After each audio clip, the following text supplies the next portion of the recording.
ہونا ہے، اذان کے ذریعے سے بھی حسین کی فتح کا اعلان ہونا ہے۔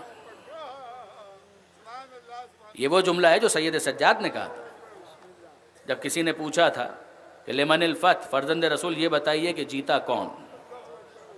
تو سید سجاد نے یہی کہا تھا نا کہ ابھی جب کچھ دیر کے بعد اذان ہوگی تو سن لینا، اگر اذان میں اشہد ان محمد رسول اللہ کہا جا رہا ہے تو جان لینا اور سمجھ لینا کہ حسین فاتح ہے، نماز کو بچایا ہے، اذان کو بچایا ہے، اقامت کو بچایا ہے۔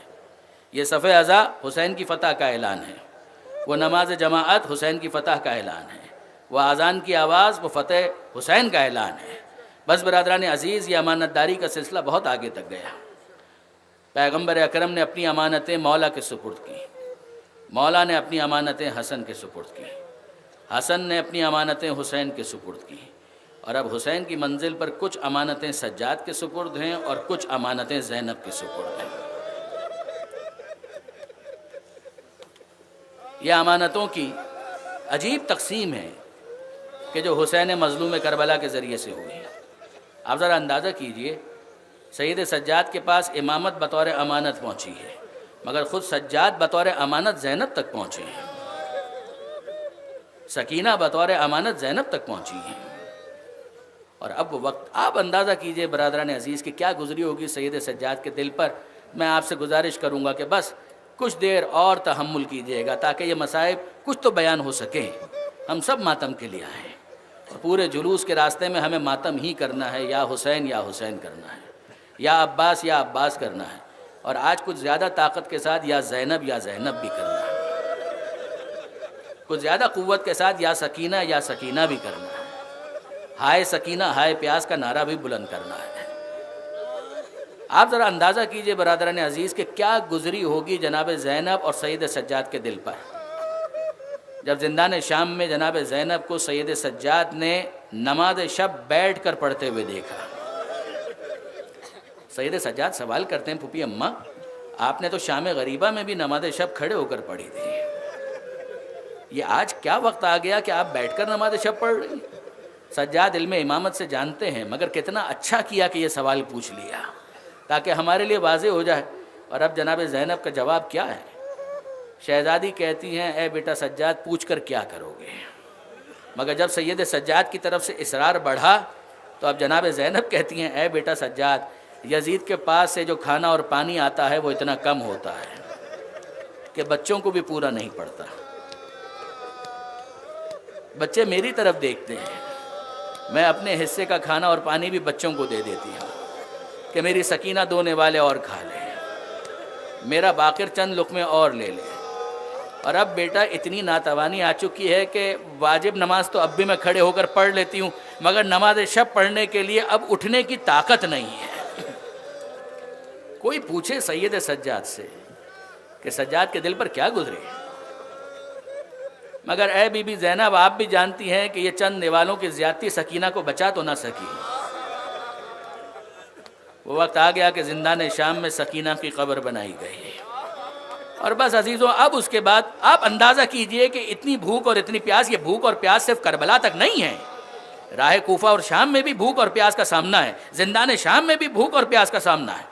اور اب کیفیت یہ ہے کہ یزید مجبور ہوا، شام میں انقلاب کی فضا ہے، لوگ آ گئے ہیں یزید کے سامنے تلواریں کھینچ کر کہ یزید ہمیں نہیں معلوم تھا کہ آل محمد کو تو نے قیدی بنایا ہوا ہے، ہم تو سمجھ رہے تھے ترک و دیلم کے قیدی ہیں، ہمیں نہیں معلوم تھا کہ اہل بیت کو اسیر کیا گیا ہے، اہل بیت کو رہا کیا جائے ورنہ ہم تجھ پر حملہ کریں گے۔ کچھ لوگوں میں ہی صحیح مگر یہ انقلاب، روحانی انقلاب برپا ہوا، یزید مجبور ہوا، اور اب سید سجاد کو بلا کر رہائی کا پیغام دیا گیا، مگر سید سجاد نے کیا کہا؟ حفظ مراتب ہے، حفظ مراتب ہے۔ اے یزید، کربلا کے بعد میں نے کوئی فیصلہ اپنی پھوپھی سے پوچھے بغیر نہیں لیا، میں پہلے اپنی پھوپھی زینب سے سوال کروں گا، مجھے میری پھوپھی زینب اگر اجازت دیں گی تو ہم رہائی کو قبول کریں گے ورنہ ہم رہائی کو قبول نہیں کریں گے۔ جناب زینب تک پیغام رہائی پہنچا، اور اب جناب زینب کہتی ہیں، اے بیٹا سجاد ابھی ہم رہا ہو کر کیا کریں گے،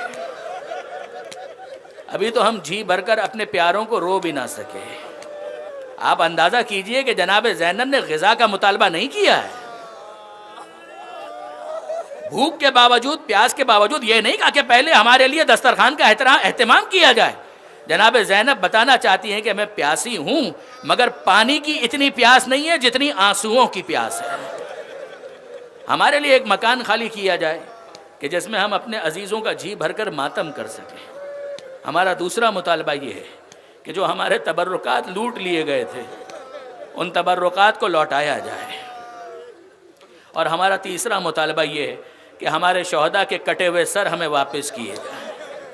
مکان کا اہتمام کیا گیا، بیویاں اس مکان کے اندر ہیں، شام کی عورتیں بھی آ چکی ہیں، سید سجاد موجود ہیں، اور اب برادران عزیز وہ لٹے ہوئے تبرکات آنا شروع ہوئے۔ جب وہ لٹے ہوئے تبرکات آئے تو جناب زینب نے سب سے پہلے ان میں سے کیا ڈھونڈ کر اٹھایا؟ میں نے بعض بزرگ علماء سے سنا ہے کہ جناب زینب نے سب سے پہلے عباس کے علم کو اٹھایا اور کہنے لگی بیٹا سید سجاد ذرا اس مکان کی چھت پر میرے عباس کا علم تو نصب کرنا، میں اپنے بھائی حسین کا ماتم کروں گی مگر عباس کے علم کے سائے میں بیٹھ کر ماتم کروں گی۔ سید سجاد نگاہیں جھکائے ہوئے پھوپھی اماں کا حکم سنتے ہیں، عباس کے علم کو لیتے ہیں، چھت پر نصب کرتے ہیں، اور اب اس کے بعد جناب زینب پھر تبرکات میں سے کچھ ڈھونڈنے لگی۔ ایک خون بھرا کرتا نظر آیا، اسے اٹھایا، اپنی آنکھوں سے لگایا اور دھاڑے مار مار کر رونے لگے۔ سید سجاد پوچھتے ہیں پھوپھی اماں آپ اس کرتے کو پہچانتی ہیں؟ جناب زینب آنسوؤں کے ساتھ کہتی ہیں بیٹا میں اس کرتے کو نہ پہچانوں گی؟ ماں فاطمہ زہرا یہ کرتا سیتی جاتی تھی اور روتی جاتی تھی، اور یہ کہتی تھی زینب جب بھائی کے گلے پر خنجر چلے گا بھائی کے جسم پر یہی کرتا ہوگا۔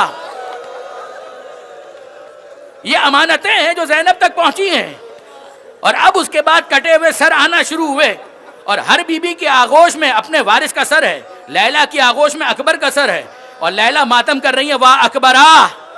قاسم کا سر فروا کی آغوش میں ہے اور فروا ماتم کر رہی ہے واہ قاسمہ۔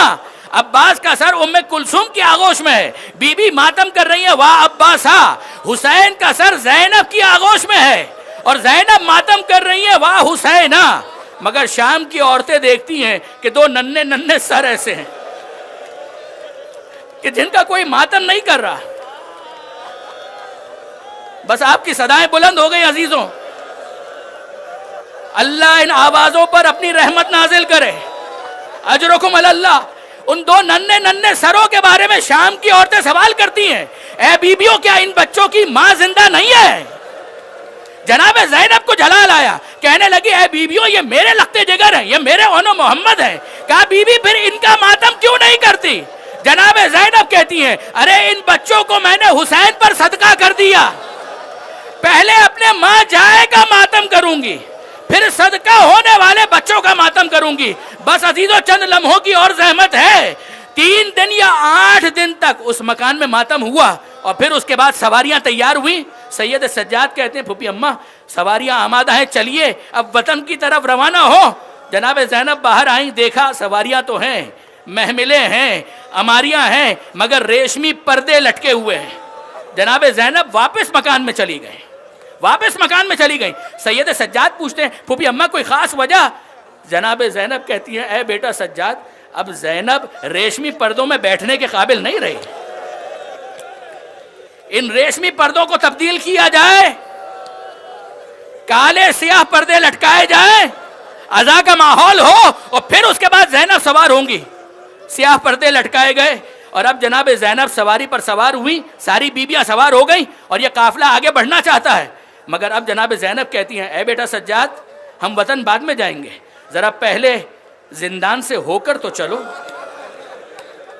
زندان سے ہو کر چلو، ایک امانت وہاں پر ہماری موجود ہے، الوداعی ملاقات تو کریں اپنی بچی سے۔ یہ قافلہ زندان کے پاس سے گزرا، قافلے کو روکا گیا، جناب زینب سواری سے اتری، سید سجاد ساتھ ساتھ ہیں، شام کی عورتیں بھی چل رہی ہیں، بوجھل قدموں کے ساتھ زندان میں داخل ہوئے، قبر سکینہ کو دیکھا، سید سجاد نے چند جملے کہے، یہ عشق کی زبان ہے۔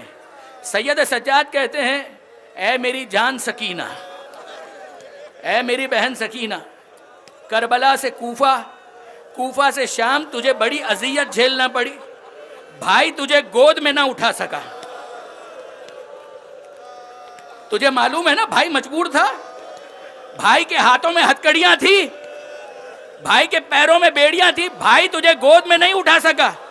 ہاں سکینہ، آج میرے ہاتھوں میں ہتکڑیاں نہیں ہیں، آج میرے پیروں میں بیڑیاں نہیں ہیں. آؤ سکینہ جان آؤ، میں تجھے گود میں اٹھا کر وطن واپس لے کر جاؤں. یہ عشق کی زبان ہے. اور اب جناب زینب کیا کہتی ہیں؟ جناب زینب کو تو امانت یاد آ گئی. جناب زینب کہتی ہیں اے سکینہ، پھوپھی شرمندہ ہے، تجھے کربلا سے یہاں لے کر آئی مگر واپس لے کر جا نہیں سکتی. مگر سکینہ مطمئن رہنا، پھوپھی وعدہ کرتی ہے واپس اسی جگہ پر آئے گی، اور چند دنوں کے لیے نہیں آئے گی، قیامت تک کے لیے اپنی بچی کے ساتھ اسی شام میں رہے گی. اور اب جناب زینب نے شام کی بیویوں کی طرف رخ کیا. شام کی عورتیں ہاتھ جوڑ کر کھڑی ہیں، کہتی ہیں بی بی کوئی ہمارے لیے خدمت ہے؟ جناب زینب، پھر یہ عشق کی زبان ہے. جناب زینب کہتی ہیں ہاں بیویوں، فقط اتنا کام ہے، ایک ذمہ داری میں تمہیں دیتی ہوں. تمہیں معلوم ہے نا کہ بچے رات کو چونک جاتے ہیں، ڈر جاتے ہیں، اندھیرے میں گھبرا جاتے ہیں. یہ ہماری بچی بہت چھوٹی تھی جسے ہم نے اسی زندان میں لحد کے سپرد کیا ہے. اگر ہو سکے تو شام کے وقت یہاں پر آیا کرنا اور ایک چراغ جلا دینا. میری بچی سکینہ اس زندان شام میں